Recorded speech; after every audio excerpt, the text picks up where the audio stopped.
Welcome back to another, personnel consumption expenditures gauge. This is the Fed's preferred inflation gauge.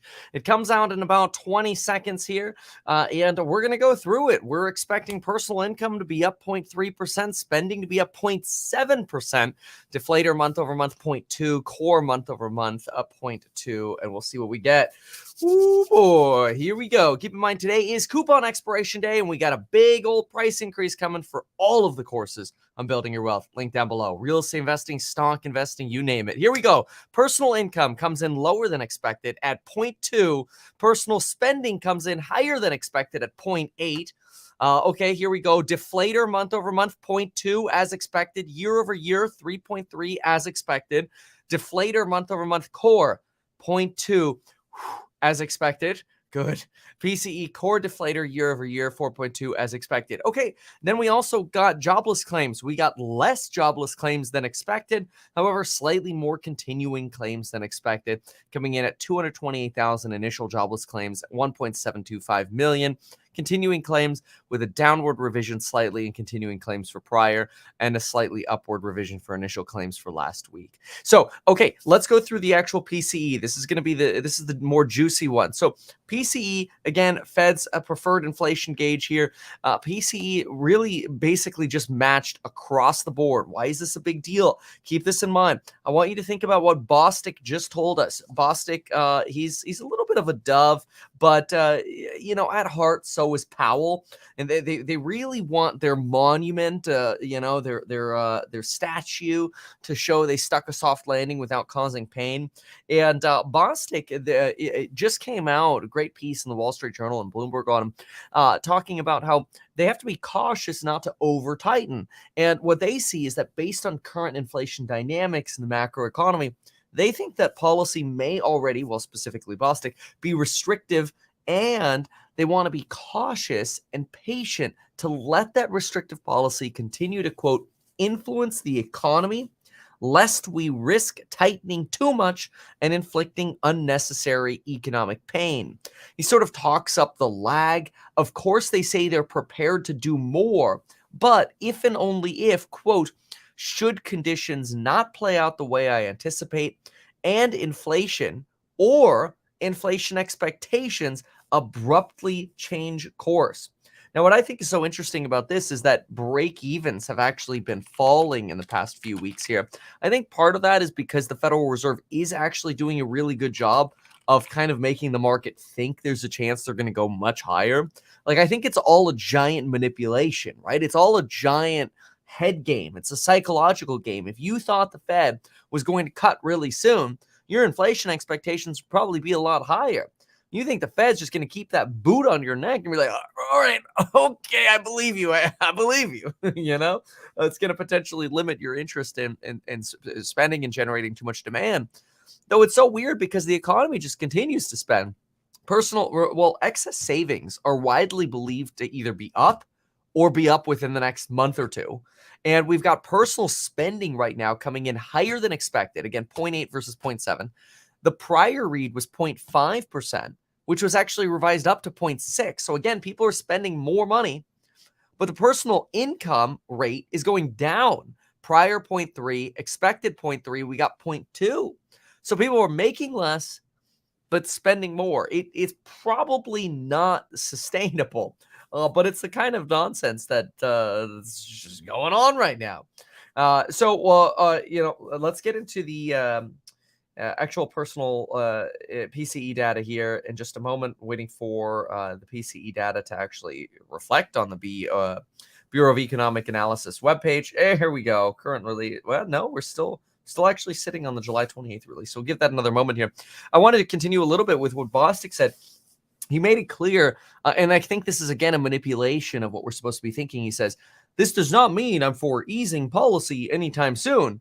He says that inflation in the U.S. is still way too high. Like, this is their line. This is the classic line they're all fed, and it's all bullcrap. Like, they know it's going down, so much so that Bostic went as far as saying, look, if we took out housing and we just took out rents. We're probably already at 2% CPI. We're probably already back to our target.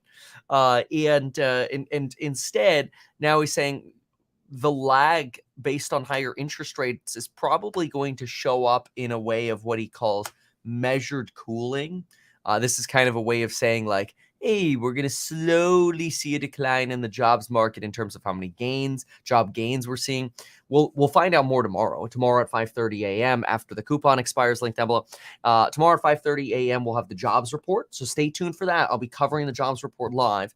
And again, I want to go through PCE here in just a moment, but we'll be covering that live tomorrow. That's going to be a big deal because we want to see some of that cooling start coming in. We're expecting 170,000 jobs to be created. I don't know where they're being created. A lot of it has just been education and health services, which is usually consistent with some sort of late cycle, response to a slowing economy. But again, that's tomorrow at 5:30 a.m. So we'll go through that in detail. And then, of course, we'll have CPI a little bit after that, a couple of weeks after that. So, the most important things to think about here, well, okay, I guess the Bureau of Economic Analysis doesn't want to give us the actual full report here. Next report on the 28th, but whatever, not that big of a deal. Again, we got the headline data already coming in weaker than expected. Let me see if I can get a little bit more data here. Bostic says that borrowing costs are high enough. We already knew that. We do have more rate cuts starting to get priced in now. And it looks like treasuries are falling on the back of this PCE report. You've got the 10-year down under 4.1 right now. You're at 4.098. 2 years also down about 1 basis point, though, only 4.875. Rate cuts currently being priced in. We're looking at a peak in November being priced in at right now about 5.46, which is like maybe we're going to get another hike or maybe we're not. It's kind of what the market's pricing in. Followed by having rates cut a full percentage point by December of 2024. Those are the current expectations. And again, still those expectations of having somewhere around a coin toss of a chance for ultimately our next November rate increase. We'll see if we end up getting that. Keep in mind, that's on November 1st, which is actually only about 4.5 weeks after their September meeting. Anyway, so what you're going to find here is that you've got a little bit of a pop in some of the, even though they're along the lines of expectations. Take a look here. This is a chart from the PCE report. A little bit of a pop there on the right side, 1 basis point there on sort of the core level, and that headline level about 3 basis points. A lot of this believed to be because of two things. Number one, the non-core would be driven by energy. Energy prices increased quite a bit over the last month towards the end of July. This report measures July, which I know is weird since we're on August 31st. It's Jack's birthday, kind of wild. That means House Hack literally launches its reggae next month, which is also really exciting in September. So we're super excited about that. Probably have to be a course member to get in, or we'll just sell shares to course members first, and what we sell might sell out. There's a good chance of that based on the interest we're seeing. But anyway, core, there's some talk that core actually started rising a bit, or at least the belief of, once we get the actual underlying details here, one of the reasons you could see PCE core rise is potentially because of wealth management. Now, I thought this was interesting. There's this argument that wealth management could actually drive up some of the super core prices. That's when you strip out housing out of that core number, because of the rally that we had in July. And that somehow the rally in July, the stock market rally in July, would push up some of the wealth management fees. This is something that Bloomberg Intelligence has been paying attention to, but they called that one more volatile. So even though you see a little bit of a tick up in some of these categories, and even within core, there are volatile components, and wealth management being one that really seems to move with the market, that is up or down depending on how the market is moving. Obviously, then we would expect some kind of pullback, given that you ended up getting some pretty rough market numbers, the last week of July, and then of course early here in uh, in August. Somewhat of a recovery now as even futures are green. Here we go. Personal income and outlays is finally up. There we go. All right, let's look at this. Personal income increased 45 billion at 0.2% at a monthly rate in July. Wait a second here. Until release embargo. Yeah, no, this is correct. Hold on a sec. Let me compare this what I have here. Yeah, personal income increased 0.2. The expectation was 0.3. That's correct. Disposable personal income less personal current taxes increased 7.3 billion, less than 0.1%, and personal consumption expenditures increased 0.8%. So in other words, again, more spending and less income. A little bit of a chart here. I just want to see if I can get a little bit more detail here, like the personal savings rate. Okay, here we go. The personal savings rate as a percentage of disposable income was 3.5%. Now, what I'd like to do is go ahead and pull that personal savings rate up on a chart over time. Let's see here. Okay.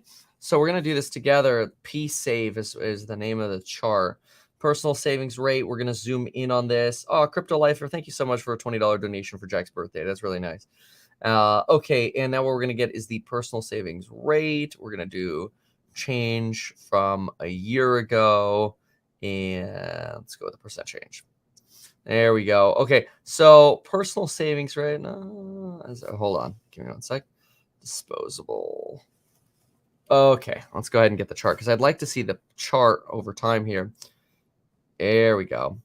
Personal savings as a percentage of disposable income. Okay, so what you're going to find is you find this collapse basically in personal savings when you zoom in over on the right as a percentage of disposable income. Let's go over here. This is your 2010 era. We're actually really just now recovering to about the level that we saw in 2009, 2010. But actually, the report that we got today suggests that this personal savings rate is actually even lower than what we see here. We could see the lows we had last year were about 3.2% when we had our technical recession, increased to about 4.3 to 4.5%.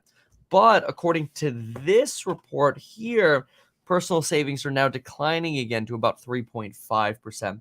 So again, a decline in savings and an increase in spending.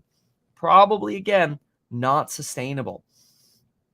Okay, we'll see what else we have here. Here we go. Okay, yep. This is what we thought. Real PCE.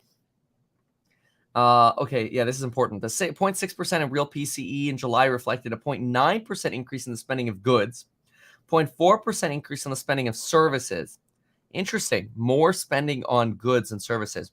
Within goods, the increase was driven by games, toys, and hobbies, recreational goods, and vehicles. Interesting. Within services, the largest contributors to services were food services and accommodations, financial services, and portfolio management and investment services. Yeah, that's exactly what we were expecting. As the market trends up, you actually expect to see that more volatile component start trending up. Keep in mind, we're also now offering licensed financial advice. You go to stackhack.com, like get stacked, stackhack. And we offer licensed financial advice. We think it's kind of neat. The demo that we're getting so far is an average age of about 30 and somewhere around a net worth of 400K, though the range is anywhere from 70K to many millions of dollars up to really $10 million. So really kind of interesting. Okay, so then we have estimates and then some other estimates updated. That's fine. Okay, so some numbers here. Again, if we look at the personal income numbers here, we are at 0.2. Last month, we were at 0.3 of an increase in personal income. And then again, personal spending, personal expenditures coming in hotter than expected at 0.6 versus the 0.5 figure. Shout out to StreamYard, by the way. I'm bringing this to you by metkevin.com/StreamYard. Their paid sponsorship might be going on their podcast soon as well. So, okay, so what does this mean? Well, I mean, when we put this all together, this is just a reiteration of what we're expecting. The expectation is that inflation is broadly resolved. The concern is, though, that if the Federal Reserve talks down, how bad inflation is, or doesn't continue to reiterate how bad inflation is, then inflation expectations may unleash. So far, that is not what's been happening at all. 5-year forwards at 2.3, 5-year break-evens at 2.2. These have come down from their recent highs, and they're trending down right now. This is leading, again, stock market to go green and bonds to come down, or bond yields to go red. And really, the thinking here is, well, we really need to get through probably the next 4 to 6 months so we can just start getting to a rate cut regime. And as long as we get to a rate cut regime without something having broken, in other words, too much deflation causing massive joblessness and true recession, as long as we can get to that level, without or as long as we can avoid that mass joblessness and something breaking, and start cutting, markets will probably do very well. We would probably expect to see some sort of real positivism in markets. A lot of cash on the sidelines finally flowing into markets.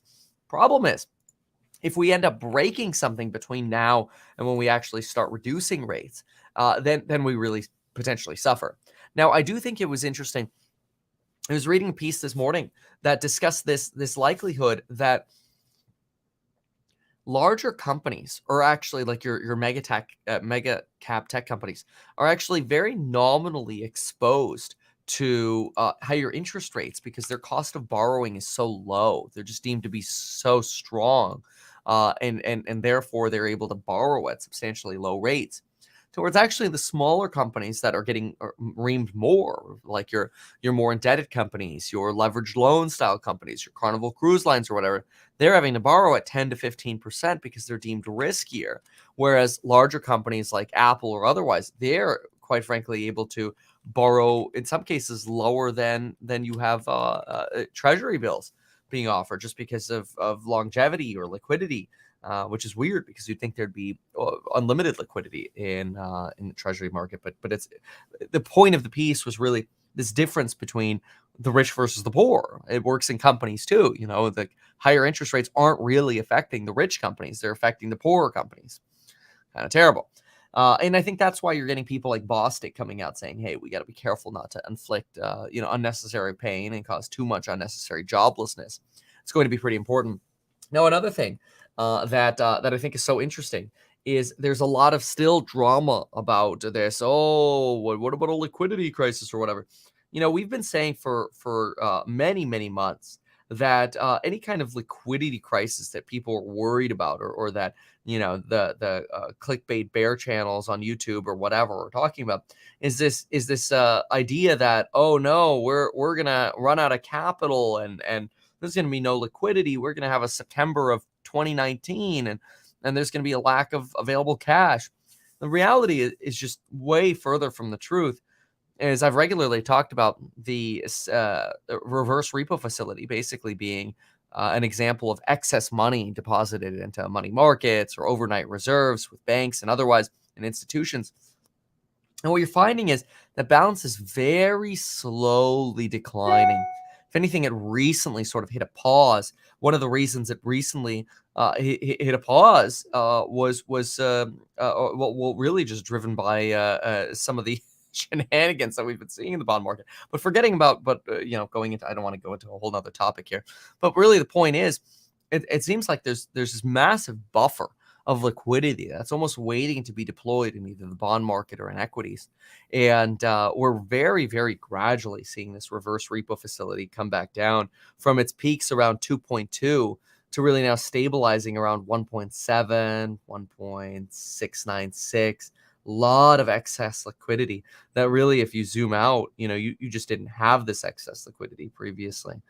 This didn't really exist. So, of course, a lot of this having to do with excess money printing and COVID and all that nonsense, but whatever. So we find it very, very interesting. So yeah, very excited. I think it's great. There's somebody here called Pluto and Neptune, who in the chart or in the chat saying, "Why is Kevin not buying stocks?" And well, apparently you're not getting buy and sell alerts, which you could get in the Stocks and Psychology Money group, which comes with my buy and sell alerts, trade alerts, otherwise. And you can see exactly what I'm up to or what I'm shorting, what I'm long on, otherwise. We've got that coupon expiration later today. Thank you so much for being here. We're going to run. Stackhack.com for financial advice. Meetkevin.com for the courses on building your wealth. Both of those with an expiring coupon code tonight. And it's Jack's birthday. Happy birthday, Jack. He's 8. And then, of course, make sure you have your information dropped in at househack.com so you can know when we finally launch this reggae. It's been a long time coming. We're super, super excited. Thank you so much for being here. We'll see you soon. Goodbye.